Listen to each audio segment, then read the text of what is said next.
Hello, Pravin. Hello. As a solutions engineer and connectivity expert, I understand you can help enterprise customers figure out what's the difference between trends versus fads. Yeah, I mean, my day job is to talk to customers, CTOs or senior IT professionals, and most of the time we're looking at what trend is going to take root in the market and what's the solution and what do we need to solve. So we can see across the last 20, 30, 40 years how the IT has developed. And I mean, my job is, in the telecom, we are the nervous system of the digital world. We supply the blood, we are like the blood vessels that supply data everywhere. And in the previous, 20, 30 years ago, CPUs, computer CPUs, would do the processing. We had a big change in the market when virtualization, the cloud came in. So instead of just using one CPU in your home, in your office, we suddenly can, virtualize CPUs and share the CPU load for other people. And that's the whole cloud movement that triggered the whole cloud. And now what we're seeing is CPU are not enough. There's not enough compute power. So we're going into GPUs. And that GPUs also not enough because the AI has actually happened in the sense that the programming requirement and the programming logic and the reasoning was always there for the last 50 years. But AI wasn't an AI winter mode. It couldn't take on into a summer mode until the CPU was ready, the compute was ready. So now the compute power is there. The chips are very powerful. NVIDIA, chips are super powerful.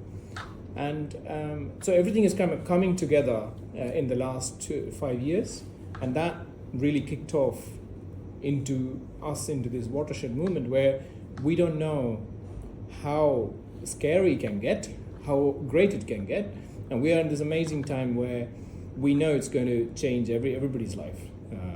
Probably people are talking about robots on the street, changing, having AI agents, giving you social care, etc. So all kinds of things are happening. But then we also know this can innovate, this can cause huge scientific development. Because it's not just about, the hype is not just about, or the trend is not just about the AI itself, it's what it can do for us, right? So from a telecom point of view, for me, when I talk to customers, I hear, how do we make the network more intelligent? Because the network is actually the bottleneck for the CPUs to connect with each other, because you need high bandwidth, low latency connection for the CPUs to work as a GPU cluster.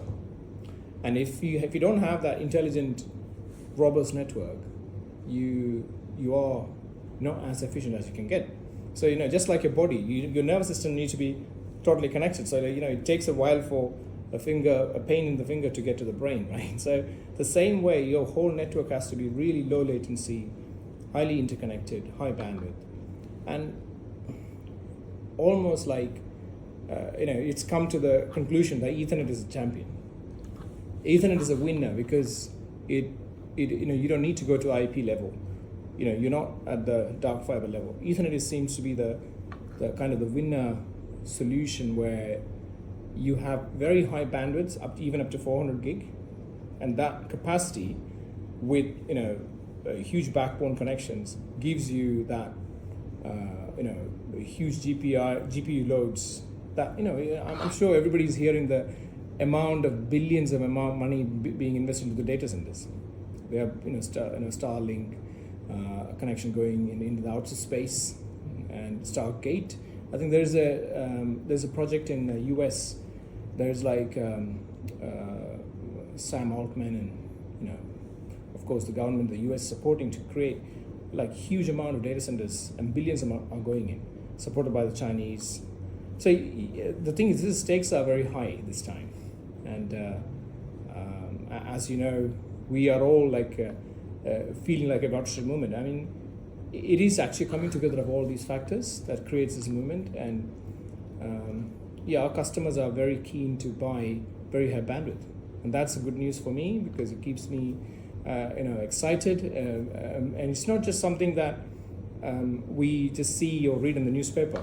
We come to work and we actually provide that service. So I'm very happy that what we wrote about last year is actually coming true. Wonderful. Thank you, Pravin. Nice.